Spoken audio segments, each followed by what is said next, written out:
Good morning everyone. आपका गणित class में देवनंदन। और आज फिर स्टार्ट करते हैं अपना एसएसटी का पेपर जो आने वाला है और कल इसका पेपर होगा। तो इसमें सबसे बात करते हैं दीर्घ क्वेश्चन होगी जो आएंगी, यहीं से आपको दीर्घ मिल जाएंगे इन्हीं में से आपको शॉर्ट क्वेश्चन भी मिलने वाले हैं। जैसे इतिहास, आप पहले इतिहास से कौन कौन से प्रश्न बनने वाले हैं सबसे पहले, तो इसमें आएगा यूरोप में राष्ट्रवाद के उदय के कारणों की समीक्षा कीजिए। यानी यूरोप में राष्ट्रवाद के उदय के कारणों की समीक्षा कीजिए। यानी यूरोप में राष्ट्रवाद हुआ था उसके कारणों की समीक्षा कीजिए।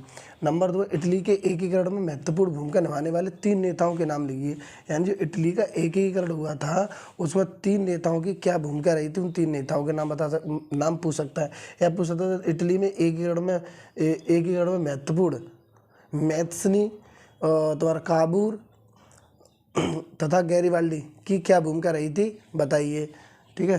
तो अगला प्रश्न है जो असहयोग आंदोलन क्यों प्रारंभ किया गया, आंदोलनकारियों के कार्य बताइए। यानी जो असहयोग आंदोलन था ये प्रारंभ क्यों किया गया था और आंदोलनकारियों के जो कार्य थे वो क्या थे उनको बताना है। अगला प्रश्न जो है महात्मा गांधी द्वारा चलाए गए 3 आंदोलनों का वर्णन कीजिए।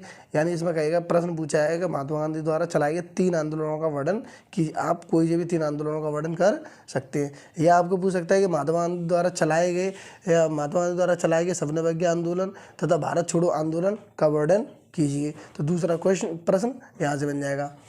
अगला प्रश्न है सविनय अवज्ञा आंदोलन कब चलाया गया, इसके प्रमुख 3 कारणों का उल्लेख कीजिए।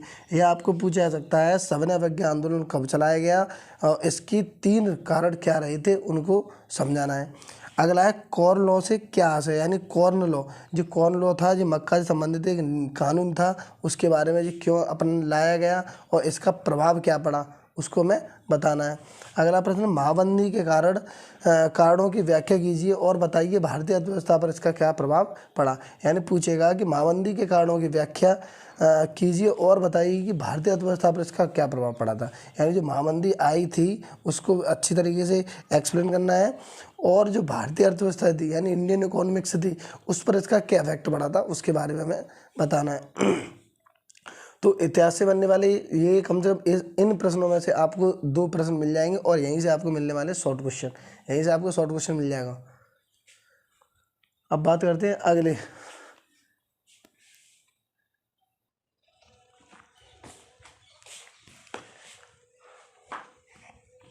अब बात करते हैं भूगोल से आने वाले क्वेश्चंस। अब भूगोल से कौन कौन से क्वेश्चन आपके पेपर में आ सकते हैं और बन सकते हैं। तो यहाँ से जो क्वेश्चन बनेंगे वो बनेंगे जलोढ़ मिट्टी तथा काली मिट्टी की विशेषताओं का संक्षेप में वर्णन कीजिए, अब संक्षेप में लिखिए। तो यहाँ से काली मिट्टी के बारे में पूछा जाएगा और जलोढ़ मिट्टी के बारे में पूछा जाएगा। तो इनके बारे में तो आपको क्या करना है, संक्षेप में वर्णन करना है, यानी इसको लॉन्ग तरीके से उसको बताना है। अगला प्रश्न जो आएगा भारत में मिट्टी के प्रकार पर निबंध लिखिए और इस बार ये प्रश्न पूछा जा सकता है कि भारत में मिट्टी के प्रकार पर एक निबंध लिखिए। या दूसरी तरीके से प्रश्न पूछेगा कि किन्हीं यानी भारत में मिट्टी के किन्हीं 3 प्रकार की मिट्टियों की विवेचना कीजिए। या तो यहाँ पूछ लेगा किन्हीं 3 प्रकार की मिट्टियों की विवेचना कीजिए, या पूछेगा कि मिट्टी पर एक निबंध लिखिए। तो निबंध भी आपको वही लिखना है और वही उसमें आपको क्या कर देना है, 3 मिट्टी पूछेगा तो उसमें 3 मिट्टियों के बारे में बता देना है। फिर अगला प्रश्न है वो आएगा मृदा संरक्षण क्यों आवश्यक है। यानी मृदा संरक्षण है वो क्यों आवश्यक है और 2 कारण बताइए। या दूसरी तरीके से प्रश्न पूछेगा मृदा अपरदन से क्या अभिप्राय है, इसके कारण लिखिए। ठीक है। अगला प्रश्न कैसे पूछेगा कि मृदा संरक्षण क्यों आवश्यक है, 2 कारण बताइए। और या मृदा अपरदन से क्या अभिप्राय है, इसके 2 कारण लिखिए। अगला प्रश्न पूछेगा वनों के महत्व का वर्णन कीजिए और किन्हीं 4 लाभों का वर्णन कीजिए। या तो ऐसे पूछेगा वनों के महत्व का वर्णन कीजिए, या दूसरा प्रश्न पूछेगा वनों के किन्हीं 4 लाभों का वर्णन कीजिए। या तो आपको 4 लाभ पूछेगा तो 4 लाभों का वर्णन कर देना है, अगर वनों के महत्व का वर्णन पूछेगा तो वनों के महत्व का वर्णन कर देना है। बहुउद्देशीय नदी घाटी परियोजना से आप क्या समझते हैं, इसके उद्देश्यों का वर्णन कीजिए। यानी जो बहुउद्देशीय नदी घाटी परियोजना जो स्टार्ट हुई थी उनसे आप क्या समझते हैं, उनका वर्णन कीजिए। अगला जो प्रश्न है हरित क्रांति से आप क्या समझते हैं। यानी हरित क्रांति से आप कहते हैं, ये हरित क्रांति की जो स्टार्ट हुआ था वो अमेरिकी वैज्ञानिक थे नॉर्मन बोरलॉग, और हमारे भारत में जो स्टार्ट हुई थी उसके थे डॉक्टर स्वामी एस नाथन। उन्होंने हरित क्रांति क्या की थी, स्टार्ट की थी। अब बात में हरित क्रांति को सफल बनाने के लिए 4 सुझाव लिखिए और भारत में हरित क्रांति को किस प्रकार सफल बनाया गया उसको 4 कारणों के द्वारा समझाना है। अगला प्रश्न रहेगा, भारत में गैर परंपरागत ऊर्जा के संसाधनों का वर्णन कीजिए। यानी यहाँ आपको बताना है भारत में गैर परंपरागत ऊर्जा के संसाधनों का वर्णन कीजिए। यानी भारत में कौन कौन सी गैर परंपरागत ऊर्जा के संसाधन हैं उनका हमें क्या करना है, वर्णन करना है।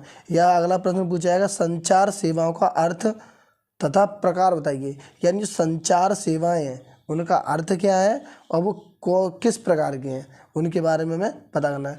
तो जो ज्योग्राफी यानी भूगोल है, भूगोल से जो प्रश्न आएंगे वो 8 प्रश्न आएंगे और यहाँ सबसे ज़्यादा प्रश्न जो पूछे जाने वाला प्रश्न है वो आपका दूसरा प्रश्न पूछा जा सकता है और ये मृदा संरक्षण वाला, वनों वाला और हरित क्रांति वाला और ये 7 वाला यानी भारत में गैर परंपरागत ऊर्जा के सब।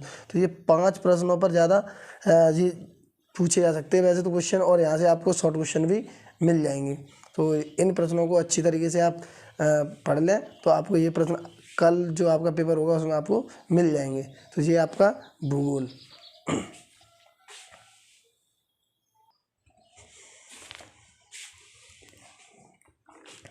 अगला पाठ है यानी नागरिक शास्त्र। नागरिक शास्त्र से कौन कौन से प्रश्न बन सकते हैं।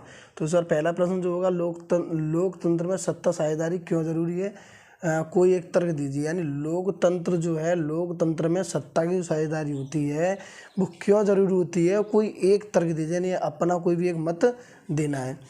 अगला प्रश्न जो रहेगा, भारतीय संघीय व्यवस्था कैसी है, इसके 4 लक्षण लिखिए। यानी भारत में जो संघीय व्यवस्था होती है वो व्यवस्था कैसी है, इसके 4 लक्षणों को हमें लिखना है। और शॉर्ट में जो क्वेश्चन पूछा जाता है, संघवाद क्या है, संघवाद को समझाइए, संघवाद का वर्णन कीजिए। ठीक है, इस तरीके से शॉर्ट में एक प्रश्न बनता है।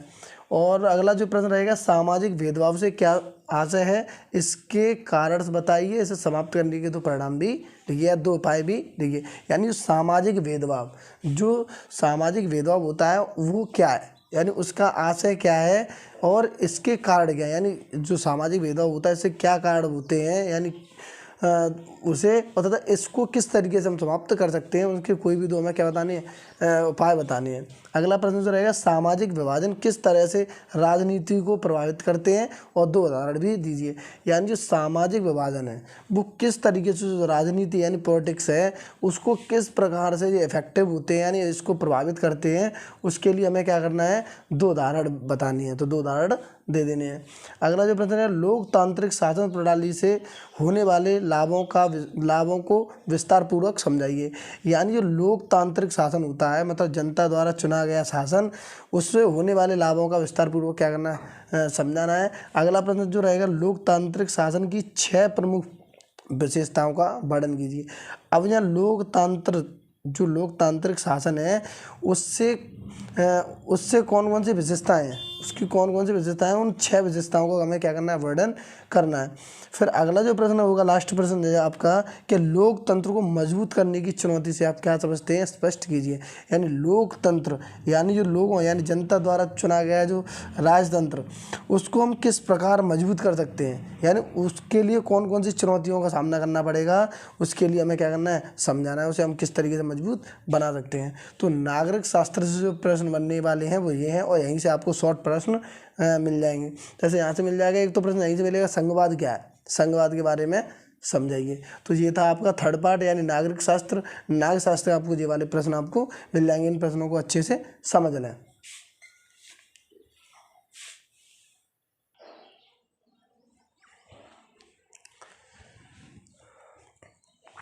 अगला जो पार्ट रहेगा आपका वो है अर्थशास्त्र यानी इकोनॉमिक्स से कौन कौन से प्रश्न आएंगे, यानी ये आपका SST का 4था पार्ट है। अब 4थे पार्ट से जो प्रश्न आएगा, पहला प्रश्न है, भारत में सार्वजनिक वितरण प्रणाली की 6 कमियां लिखिए। यानी भारत में जो सार्वजनिक वितरण प्रणाली है यानी जो बांटने वाली प्रणाली है उसकी 6 कमियां कौन कौन सी हैं, उन 6 कमियों के बारे में आपको बताना है। अगला प्रश्न है, राष्ट्रीय आय तथा प्रति व्यक्ति आय में विभेद कीजिए और विभिन्न देशों की तुलना करने के लिए इनमें से कौन बेहतर है। यानी हमें बताना है कि राष्ट्रीय आय और प्रति व्यक्ति आय में दोनों में क्या करना, अंतर बताना है, यानी राष्ट्रीय आय क्या होती है और प्रति व्यक्ति आय क्या होती है, उनमें अंतर बताना है।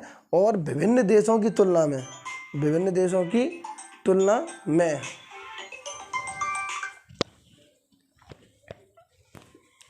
राष्ट्रीय आय तथा प्रति व्यक्ति आय में विभेद कीजिए और विभिन्न देशों की तुलना करने के लिए इनमें से कौन से बेहतर है, यानी उनके बारे में बताना है कौन सा देश इनमें से बहुत अच्छा कार्य कर रहा है। आगे, भारतीय अर्थव्यवस्था में 3 क्षेत्रों की तुलना संक्षेप में स्पष्ट कीजिए। यानी भारतीय जो अर्थव्यवस्था है, यानी जो इंडियन इकोनॉमिक्स है, उसके 3 क्षेत्रों की संक्षेप में हमें क्या करनी है, तुलना करनी है। अगला प्रश्न है, ससंगठित क्षेत्र में कार्यरत श्रमिकों की समस्याओं की व्याख्या कीजिए। यानी जो ससंगठित क्षेत्र हैं, असंगठित क्षेत्र में कार्यरत श्रमिक, जो जहाँ श्रमिक क्या कर रहे हैं, कार्य कर रहे हैं, उनकी समस्या यानी उनकी जो प्रॉब्लम्स हैं वो क्या है, उन प्रॉब्लमों को हमें क्या करना है, उनकी व्याख्या करनी है, उन्हें किन किन चीज़ों की समस्याएं हो रही हैं। विदेशी व्यापार के महत्व को समझाइए। यानी विदेशों में जो हम व्यापार कर रहे हैं उसका क्या महत्व, उनके इम्पोर्टेंस को हमें क्या करना है, एक्सप्लेन करना है। अगला प्रश्न जो रहेगा, भारत में उपभोक्ता आंदोलन की शुरुआत किन कारणों से हुई। यानी जो भारत में उपभोक्ता जो आंदोलन चलाए गए थे उनकी शुरुआत होने का क्या अर्थ था, क्या कारण था, उन कारणों को हमें बताना है। अगला प्रश्न जो होगा वो उपभोक्ता का शोषण किस प्रकार किया जाता है, उदाहरण देकर समझाइए। अब जो उपभोक्ता हैं उन उपभोक्ता का शोषण किस प्रकार किया जा रहा है और उनको उदाहरण देकर समझाना है। जैसे हम जाते हैं कहीं पर कुछ चीज़ सामान खरीदने जाते हैं तो कभी मापर में कमी कर देते हैं, ठीक है, कभी किसी में कमी कर देते हैं। तो जो कमी होती है तो उपभोक्ता के साथ क्या क्या शोषण हो रहा है, उन शोषणों को हमें बताना है और एक उदाहरण देकर हमें समझा देना है। तो ये आपके अर्थशास्त्र बनने वाले जो प्रश्न थे वो ये, और यहीं से आपको शॉर्ट प्रश्न मिल जाएंगे। तो ये था आपके SST का पूरा निचोड़, जो कल पेपर होने वाला है उसके बारे में। आज जितने भी जो क्वेश्चन होंगे लगभग 28 या 27 के समथिंग क्वेश्चन होंगे, ऑल क्वेश्चन। अब यहाँ से आपको दीर्घमय में क्वेश्चन मिल जाएंगे, यानी दीर्घ उत्तरीय प्रश्न भी मिल जाएंगे और यहाँ से आपको शॉर्ट भी प्रश्न मिल जाएंगे। फिर आपका मैप बनने वाला है, आप मैप भर ही लोगे तो मैप भर लेना, तो कम से कम 4 या 5 नंबर का मैप आएगा।